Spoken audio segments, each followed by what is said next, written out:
Selamat pagi anak-anak kami kelas 4. Apa kabarnya? Semoga dalam keadaan sehat dan tetap semangat. Sebelum mulai, jangan lupa untuk terlebih dahulu berdoa dan bersyukur kepada Tuhan. Nah, pelajaran pada pagi hari ini yaitu tema 5 subtema 1. Judul subtemanya adalah perjuangan para pahlawan. Nah, mari kita belajar bersama-sama dan tetap konsentrasi pada materi pembelajarannya.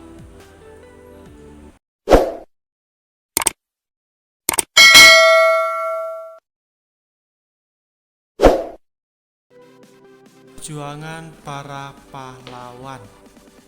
Bangsa Indonesia adalah bangsa yang merdeka dan berdaulat.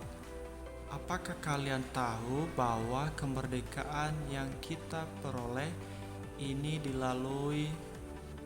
melalui perjuangan yang begitu panjang.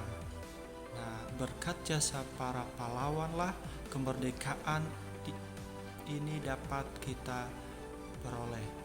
Nah, mari kita berterima kasih kepada para pahlawan yang telah mengantarkan kemerdekaan ini kepada kita.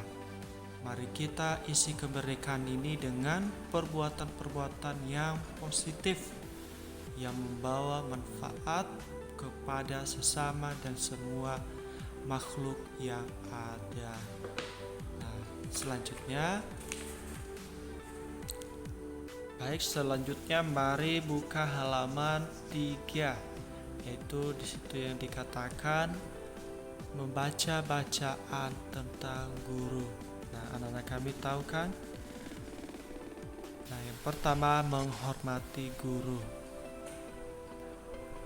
Mengapa kita menghormati guru? Karena guru itu adalah orang tua kalian di sekolah, dan juga guru merupakan orang yang harus kita hormati karena guru memberikan ilmunya dengan tulus, ikhlas. Nah, jasa guru sangat besar terhadap kita. Nah, itu adalah pengertian daripada guru ya. Nah, mengapa dikatakan orang tua di sekolah? Karena guru itu juga membekali anak-anak kami setiap pengetahuan. Nah, berikutnya beberapa cara untuk menghormati guru, yaitu yang pertama, bersikap sopan kepada guru, memperhatikan pelajaran di kelas, mematuhi perintah guru. Nah, bersikap sopan itu adalah ketika kita masuk ke dalam kelas, contohnya ya, di situ ada guru, maka anak kami memberikan salam atau sapa ya. Contohnya, selamat pagi Pak, selamat pagi Ibu. Itu adalah cara bersikap sopan kepada guru. Nah, yang kedua, memperhatikan pelajaran di kelas. Artinya ketika guru di kelas mengajar anak-anak kami, setiap penjelasan anak-anak kami memperhatikan, dan di waktu memberikan setiap diskusi, anak-anak kami bisa memberikan setiap pendapatnya. Nah, itu adalah cara memperhatikan pelajaran di kelas. Nah, mematuhi perintah guru. Nah, terkadang sadar tidak sadar anak-anak kami ketika gurunya ngomong, ada yang mengabaikan, ada juga yang tidak mengabaikan. Nah, sikap seperti itu adalah tidak baik. Nah, bagaimana cara mematuhi perintah guru? Nah, ketika guru itu ngomong, berbicara kepada kita, meminta tolong, contohnya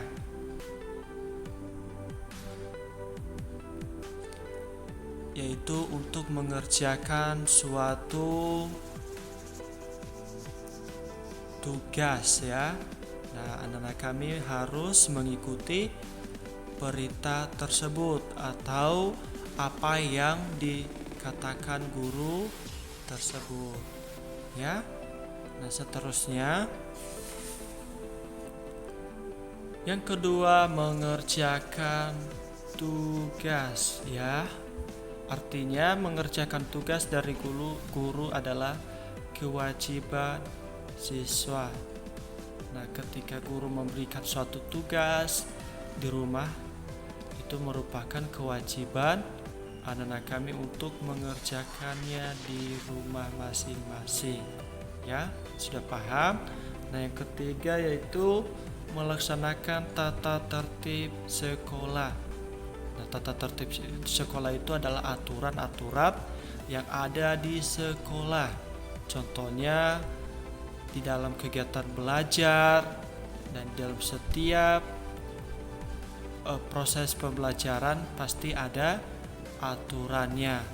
Nah, contohnya adalah aturan-aturannya yaitu tata tertib masuk kelas. Nah, tata tertib masuk kelas di sini seperti pada saat lonceng berbunyi. Jadi anak-anak kami sudah harus masuk ke kelasnya dengan mengikuti aturan yang berlaku.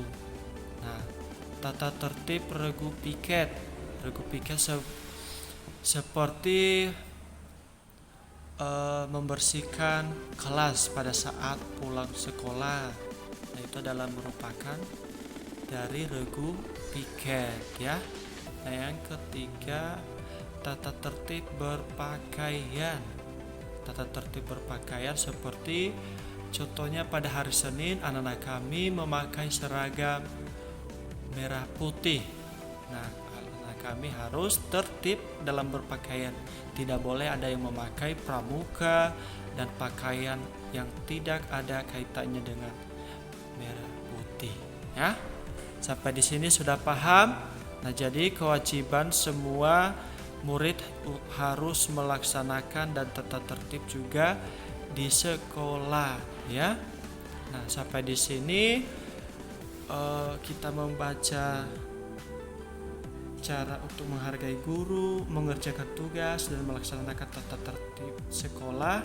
Nah, sekarang kita akan berdiskusi pada halaman 4 yaitu dengan memperhatikan gambar-gambar di bawah ini, yaitu ada yang pertama ini adalah gambar siswa yang sedang sakit dan ini adalah teman-temannya yang ikut simpati atau menjenguknya di rumah sakit. Nah, sedangkan yang di belakang adalah seorang guru dari anak-anak tersebut. Nah, sedangkan gambar 1.3 merupakan belajar kelompok ya. Nah, di gambar 1.4 adalah gambar kerja bakti membersihkan lingkungan. Nah, di halaman 5 mari kita diskusikan bersama-sama, yaitu mengidentifikasi hak dan kewajiban. Nah, amatilah gambar di atas. Nah, terus isilah setiap pertanyaan di bawah ini ya. Nah, pertanyaannya adalah apa kewajiban dan hak seorang pelajar?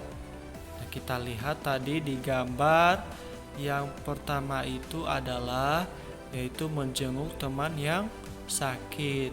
Nah, sedangkan kewajiban yang di gambar yang 1.3 yaitu belajar bersama dengan teman-teman atau berdiskusi. Nah, sedangkan di gambar 1.4 adalah kerja bakti. Nah, apa hak anak-anak kami dari setiap cerita daripada gambar tersebut? Yaitu yang pertama adalah mendapatkan pelajaran dari guru ya. Nah, yang kedua mendapat bahan pembelajaran. Yang ketiga yaitu kenyamanan di tempat belajar. Nah, seterusnya kalian berikan pendapatnya pada pertanyaan kedua dan ketiga. Ya, sudah paham? Jikalau sudah mengerti dan sudah paham, mari kita masuk ke slide berikutnya.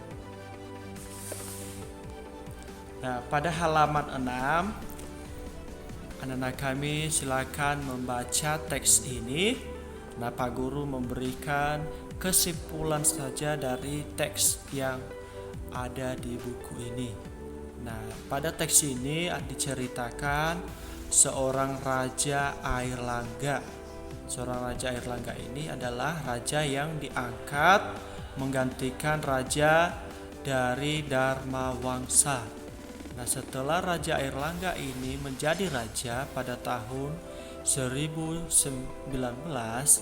Raja Airlangga diberikan gelar.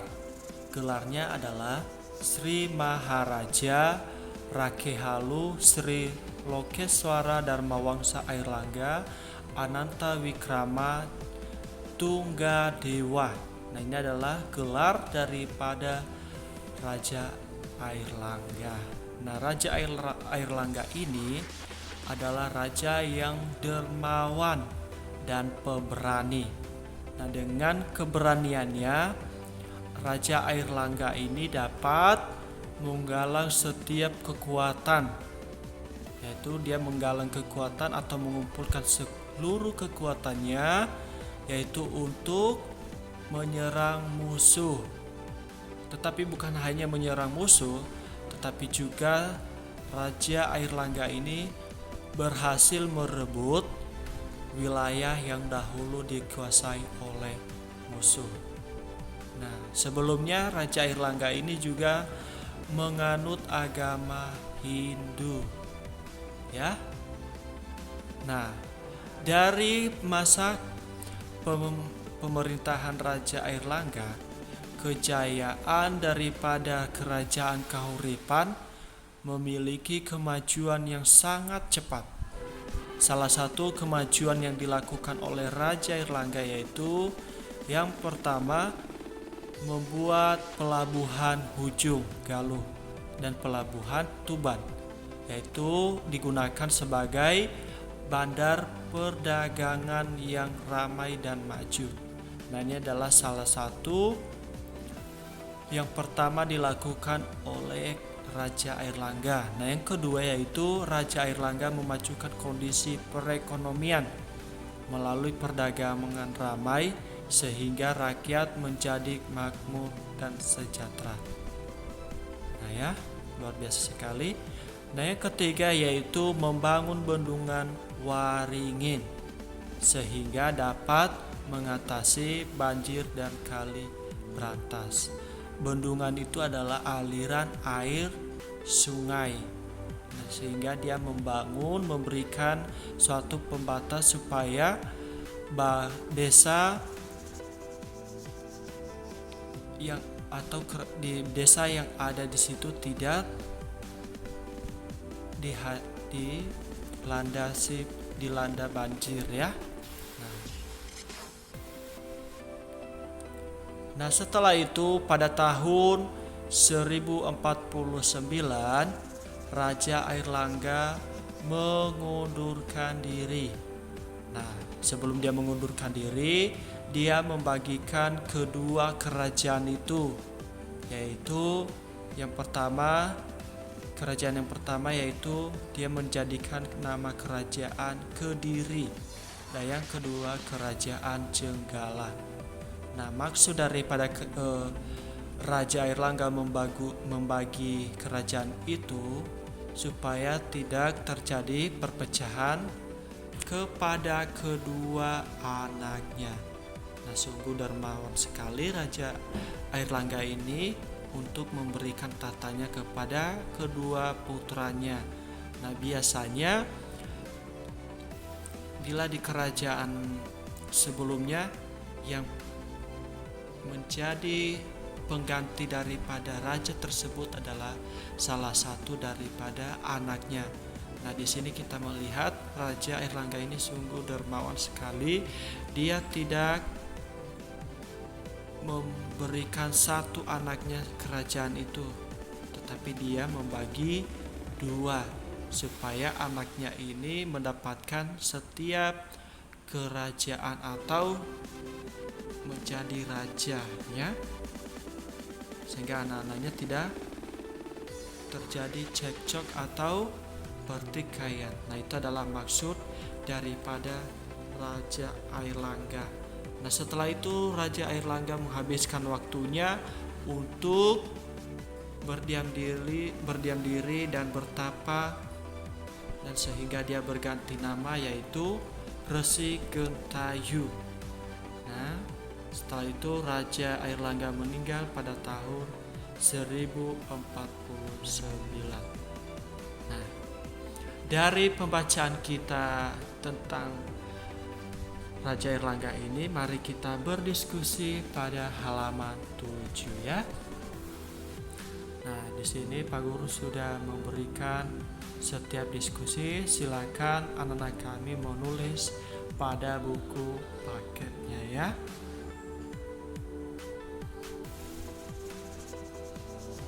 Ya, silakan anak kami pausekan dan tulis ya. Sampai di sini sudah paham? Mari kita lanjutkan.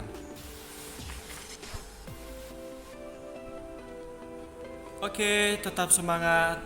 Sekarang kita masuk pada halaman 12. Nah, di sini kita akan belajar yaitu tentang sifat-sifat cahaya.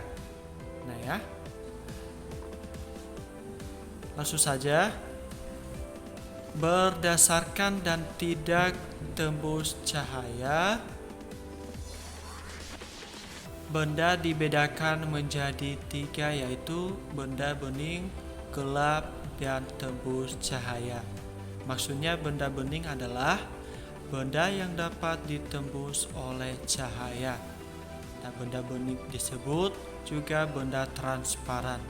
Nah, benda bening itu atau transparan itu adalah seperti contohnya plastik, gelas, kaca.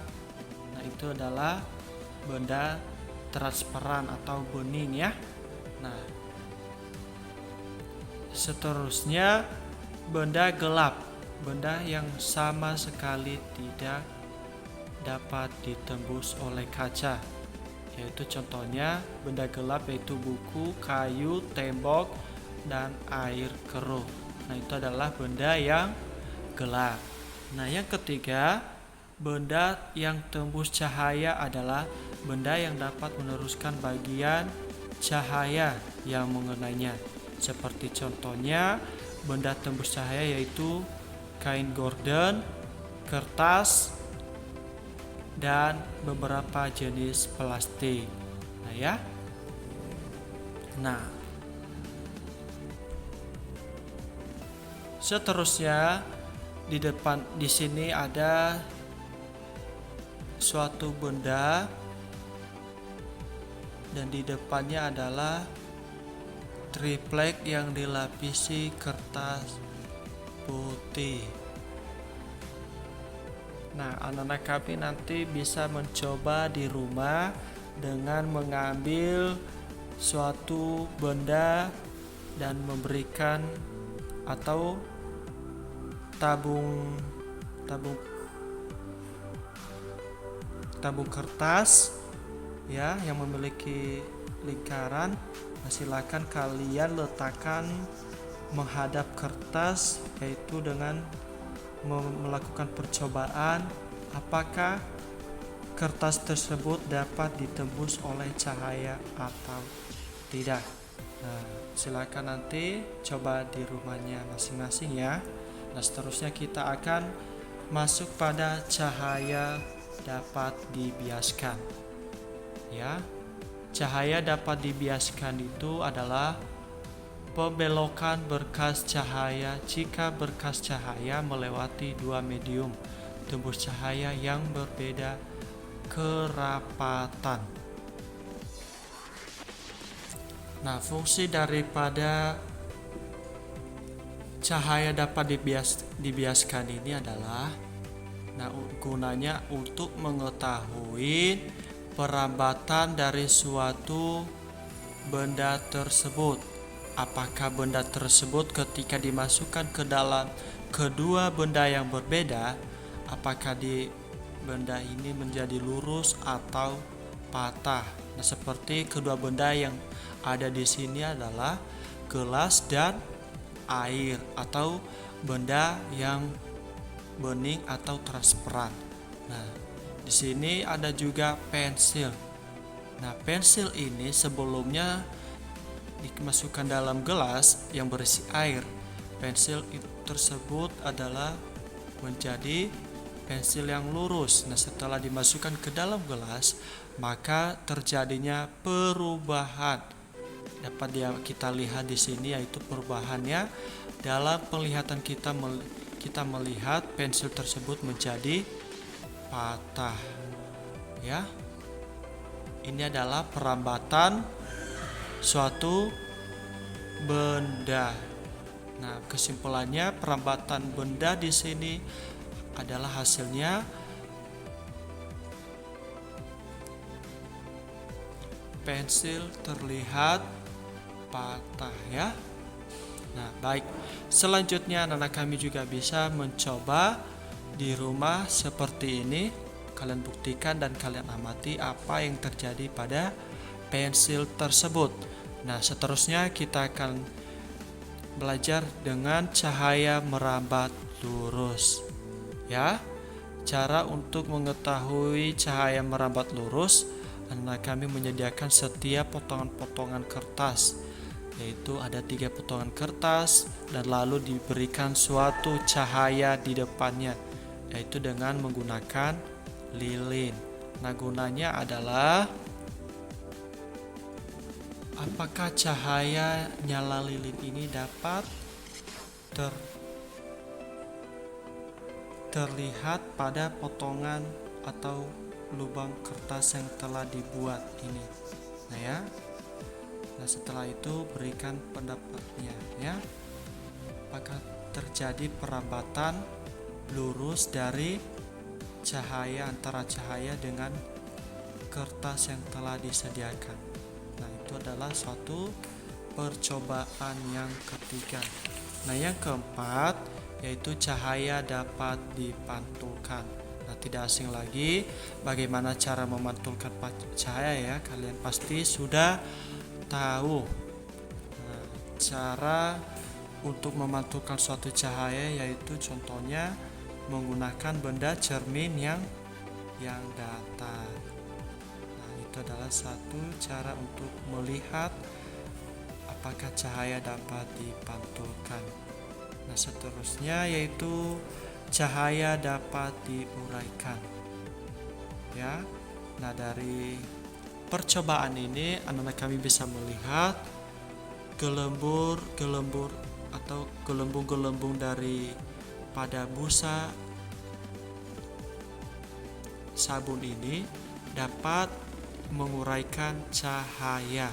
Nah, di sini bisa kelihatan cahayanya ada berwarna pelangi ya. Ini adalah cahaya. Sehingga anak-anak kami bisa melihat beberapa macam cahaya matahari, yaitu berwarna-warni. Nah, seterusnya selain itu juga di sini kita bisa melihat cahaya yaitu pelangi atau disebut cahaya polikromatik. Cahaya polikromatik adalah cahaya yang tersusun atas beberapa komponen warna ya. Nah, sampai di sini apakah kalian sudah mengerti apa itu yang dimaksud dengan sifat-sifat cahaya, yaitu cahaya menembus benda bening, cahaya dapat dibiaskan, cahaya merambat lurus, cahaya dapat dipantulkan, dan cahaya dapat diuraikan. Nah, setelah itu kalau anak-anak kami sudah mencobanya di rumah, silakan tulis di sini hasil laporan percobaannya. Nah, tetap semangat, kita lanjut lagi pada halaman berikutnya, yaitu anak kami silakan mengerjakan soal latihan di sini ya. Contohnya apa yang menyebabkan kita melihat benda, yaitu dikarenakan karena benda yang ada di depan kita yaitu benda bening atau transparan. Ya. Nah, seterusnya adalah kita masuk pada pelajaran 2. Nah, pada halaman 19 ini anak-anak kami bisa mengenal hubungan simbol dengan sikap Raja Airlangga ya. Nah, di sini dikatakan berdiskusi. Nah, mari kita diskusikan, yaitu sikap Airlangga mencerminkan nilai Pancasila, yaitu sila keempat. Nah, perhatikan gambar berikut. Nah, di sini mana yang lambang daripada sila keempat? Nah, kami menentukan. Sedangkan di sini adalah simbol dari atau lambang dari sila keempat itu adalah kepala benteng ya. Ini adalah simbol sila keempat. Itu artinya mengutamakan kepentingan kerajaan dan rakyat. Nah, ya, sudah sampai di sini. Lanjut. Nah, seterusnya pada halaman 22 kita akan mengamati lagu. Salah satu lagu diamati di sini adalah Sorak-sorak bergembira. Nah, langsung saja. Menyanyi sangat bermanfaat bagi kita karena dapat menghibur hati yang sedih. Nah, menyanyi juga dapat menambah semangat pada saat melakukan kegiatan. Nah, menyanyi bisa diperuntukkan diri sendiri atau untuk orang lain. Nah, di sini lagu Sorak-sorak bergembira merupakan lagu yang penuh semangat. Lagu Sorak-sorak bergembira ini menceritakan kegembiraan bangsa Indonesia setelah mencapai kemerdekaan yang diperjuangkan, yaitu melalui para pahlawan.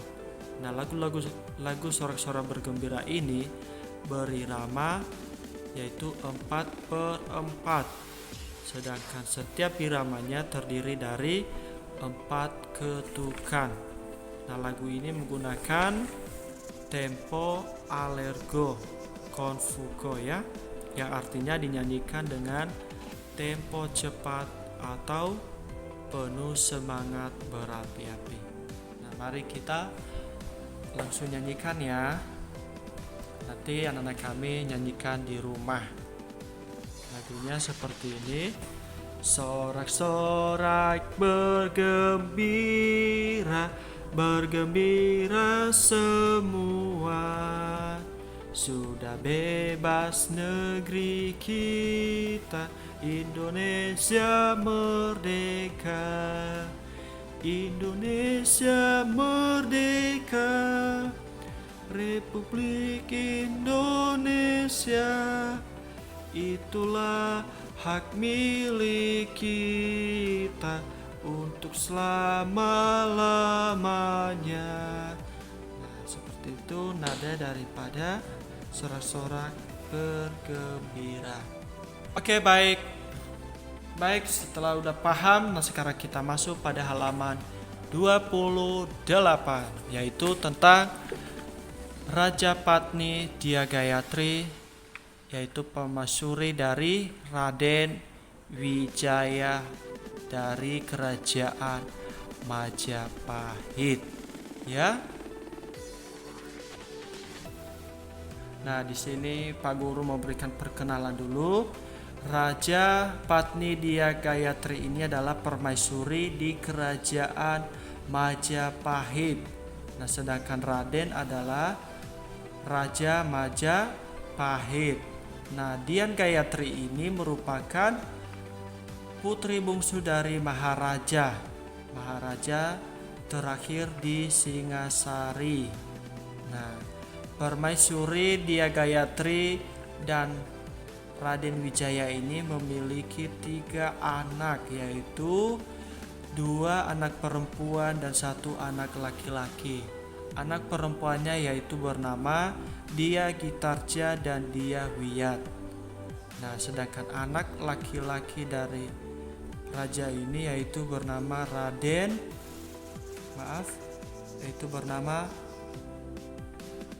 Srijayanagara itu adalah putra dari Raden Wijaya atau dari permaisurinya ya. Nah, setelah Raden Wijaya meninggal atau wafat, maka kerajaan Majapahit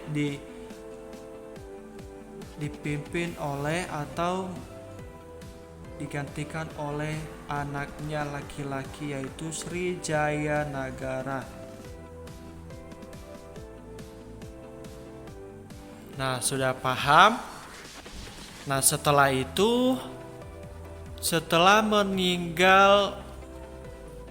menjadi Raja Srijayanagara, maka akibat terjadinya pemberontakan Majapahit, Srijayanagara wafat. Nah, dengan wafatnya Srijayanagara, maka ibunya Rajapatni Dyagayatri menggantikan sementara posisi dari anaknya Srijayanagara untuk memimpin kerajaan Majapahit. Nah, setelah kedudukan Rajapatni Dyagayatri sangat kuat karena ia mendapat dukungan dari beberapa tokoh terkemuka, yaitu salah satunya kerajaan Gajah Mada. Nah, dia menyadari posisinya di kerajaan adalah sebagai ibu suri. Rajapatni Dyagayatri berkeinginan untuk mengangkat putri sulungnya, yaitu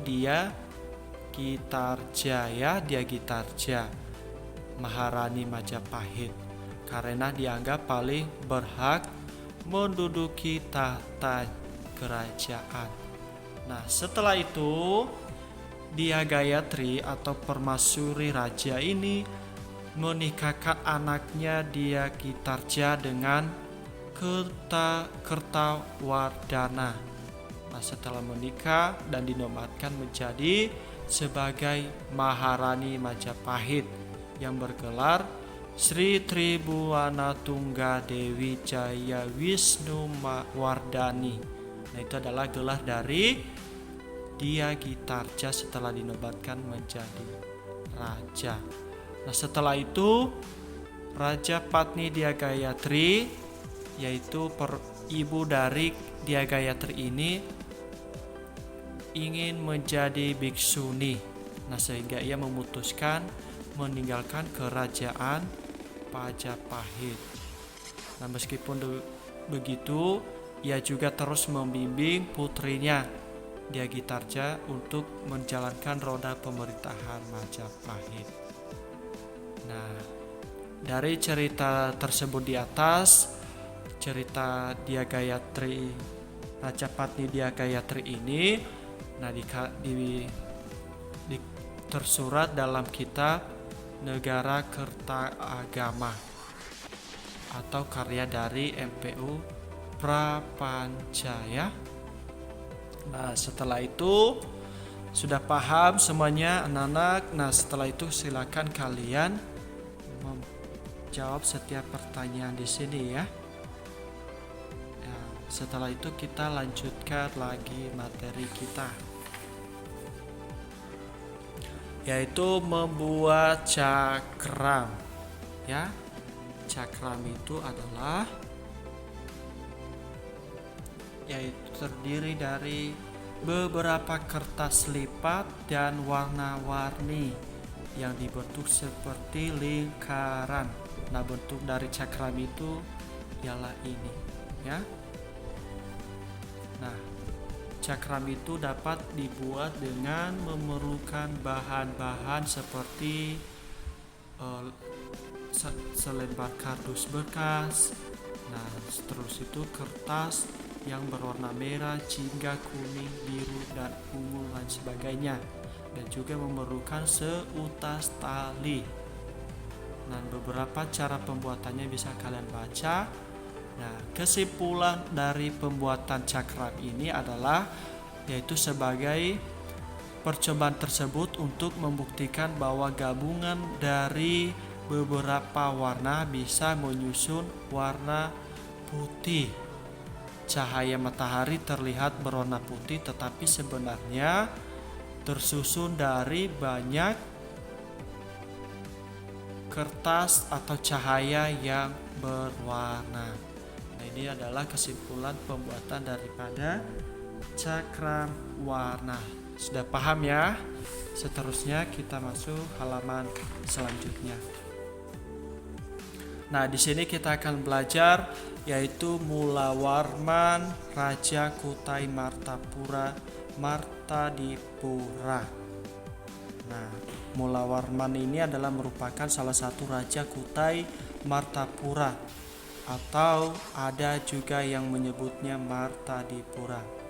Ia adalah putra dari Raja Aswawarman serta cucu dari Raja Kudungga, yaitu raja pertama dari pendiri kerajaan Kutai Martapura. Ya. Kutai Martapura adalah kerajaan Hindu pertama dan terbesar di tanah air sejak abad keempat. Ya. Nah, di sini diceritakan Raja Mulawarman ini adalah raja yang sangat luar biasa. Dia banyak memberikan sedekah berupa barang-barang berharga di sebuah tempat yang disebut Waprakeswara. Nah, Raja Mulawarman ini juga memberikan kepada Brahmana yaitu 20.000 lembu. Ya, 20.000 lembu itu sama dengan hewan semacam sapi ya. Hanya saja bedanya lembu dengan sapi itu, kalau sapi bisa mengeluarkan susu banyak sehingga dapat dikonsumsi oleh manusia. Nah, sedangkan lembu ini tidak dapat mengeluarkan susu yang begitu banyak. Nah, susu lembu ini hanya digunakan oleh keturunannya atau anak-anaknya, ya, tidak bisa diperbanyak untuk dikonsumsi. Nah, itu adalah perbedaan lembu daripada sapi. Nah, Raja Mulawarman ini memberikan lembu kepada Brahmana sebagai sedekah. Nah, pada saat kepemimpinan Raja Mulawarman ini, kerajaan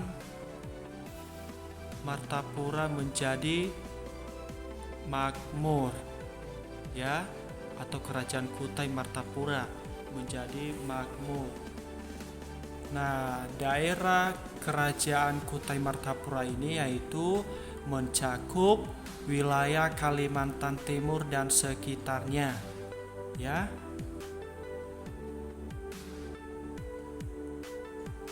Sampai di sini kalian paham? Nah, sekarang silakan menulis setiap pokok-pokok isi bacaan setiap paragraf. Yaitu contohnya pada paragraf pertama, Raja Mulawarman yaitu putra dari Raja Aswawarman dan cucu dari Raja Kudungga. Nah, yang kedua yaitu Kutai Martapura adalah kerajaan Hindu pertama dan terbesar di tanah air. Ini adalah pokok-pokok dari isi bacaan yang telah kita bahas. Oke? Setelah itu silakan lanjut lagi pada prasasti. Nah, di sini anak-anak kami bisa melihat prasasti Yupa pada halaman 37. Ini adalah yang dimaksud dengan prasasti Yupa. Prasasti Yupa itu merupakan salah satu benda peninggalan masa kerajaan Kutai Martapura. Prasasti Yupa ini juga adalah sebuah dokumen atau piagam yang ditulis pada sebuah tugu peringatan monumen. Nah, setelah itu digunakan sebagai menulis dokumen pada Yupa tersebut, yaitu berbentuk huruf Pallawa. Ya. Prasasti Yupa ini juga menceritakan sebuah kerajaan yang berada di hilir Sungai Murakaman di Kalimantan Timur, yaitu kerajaan Kutai Martapura, ya. Nah, sampai di sini sudah mengerti apa itu yang dimaksud dengan prasasti Yupa dan di mana letaknya prasasti Yupa. Dan sekarang anak-anak kami silakan mencari benda-benda atau bangunan sejarah peninggalan kerajaan Hindu dan lalu tuliskan pada tabel berikut. Seperti contohnya yaitu Prasasti Ciaruteum dari kerajaan Tarumanegara, letaknya yaitu di Jawa Barat. Nah, selanjutnya anak kami silakan tuliskan pada tabel berikutnya. Lanjut di halaman selanjutnya pada subtema 5. Nah, sekarang masuk pada halaman 40 yaitu subtema pembelajaran 5, cerita Gajah Mada. Nah, di sini diceritakan atau lanjutan cerita dari Raja Patni Dia Gayatri tadi. Nah, setelah anak-anak kami membahas Raja Patni Dia Gayatri, nah ini adalah merupakan lanjutan ceritanya. Nah, silakan anak-anak kami membaca ini ya, nanti akan muncul pada penilaian akhir semester. Dan setelah itu silakan memberikan apa itu diskusi yang telah dibahas di pembelajaran ini ya. Silakan berikan pendapatnya pada diskusi ini ya. Nah, baik, kita lanjut pada kita akan membaca pada halaman 44 tentang Candi Penataran. Candi Penataran ini terletak desa di Kecamatan Kabupaten Blitar. Nah, di sini diceritakan tentang candi dan beberapa candi, dan di sini juga diceritakan tinggi daripada Candi Penataran ini dan lebarnya berapa, dan di sini anak kami bisa membacanya dan siapa rajanya di sini semua sudah terperinci. Nah, sekarang kita akan langsung saja pada diskusinya, yaitu yang pertama, di manakah letak Candi Penataran itu? Yaitu Candi Penataran itu terletak di Desa Penataran, Kecamatan Nglegok, Kabupaten Blitar, Provinsi Jawa Timur. Seterusnya anak kami berikan jawabannya atau pendapatnya dari diskusi selanjutnya ya. Seterusnya jangan lupa juga pelajari pada halaman 49 pelajaran 6, yaitu membaca teks tentang Pangeran Diponegoro. Pangeran Diponegoro ini adalah salah satu pahlawan nasional yang berasal dari Jawa, yaitu namanya Pangeran Diponegoro. Lahir di Yogyakarta pada tanggal 11 November 1785. Nah, Pangeran Diponegoro ini merupakan putra Sultan Hamengkubuwana yaitu raja ketiga dari Kesultanan Yogyakarta. Nah, ini adalah gambar daripada Pangeran Diponegoro ya. Nah, cerita daripada Pangeran Diponegoro ini adalah ketika ayahnya Hamengkubuwana ketiga bermaksud mengangkat dia menjadi raja, namun Pangeran Diponegoro ini menolaknya. Kenapa dia menolak? Karena dia sadar bahwa ibunya bukanlah istri permaisuri. Permaisuri itu adalah permaisuri itu adalah istri yang utama daripada raja dari Hamengkubuwana atau istri yang diprioritaskan. Tetapi Raja Hamengkubuwana ingin memberikan suatu jabatan atau mengangkatnya menjadi raja. Sangat luar biasa Pangeran Diponegoro ini. Nah, setelah itu Pangeran Diponegoro ini lebih tertarik memilih tinggal di Tegalrejo, di tempat yang buyutnya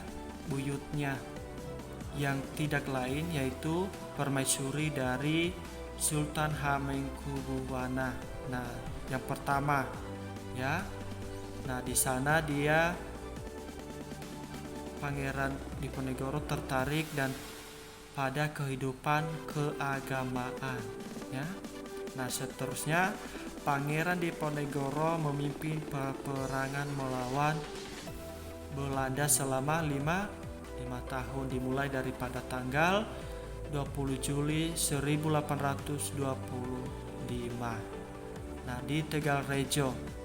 Nah, Belanda memasang patok untuk pembuatan jalan yang melewati makam leluhur Pangeran Diponegoro tanpa izin Pangeran Diponegoro. Nah, sehingga terjadilah perang ya. Nah, karena selain daripada itu Pangeran Diponegoro juga tidak suka dengan sikap Belanda yang tidak menghargai adat istiadat dan menindas rakyat dengan kerja paksa. Nah, sehingga Pangeran Diponegoro memimpin pasukan perang melawan Belanda. Sangat luar biasa bukan? Pangeran daripada Diponegoro ini. Dia juga memiliki jasa di negara kita ya. Nah, singkat cerita daripada Pangeran Diponegoro ini, nah, silakan kalian menulis yaitu atau melengkapi peta pikiran ya. Karena kami silakan tulis di sini masa kelahiran daripada Pangeran Diponegoro ini atau biografi daripada Diponegoro ini. Kalian membaca dari cerita di Pangeran Diponegoro tersebut ya. Oke. Sampai di sini pertemuan kita pada pagi hari ini. Jikalau ada pertanyaan, silakan ditanyakan pada wali kelasnya. Boleh melalui WhatsApp atau telepon secara personal ya. Nah, demikian pembelajaran pada pagi hari ini. Tetap semangat dan sampai ketemu lagi di materi berikutnya.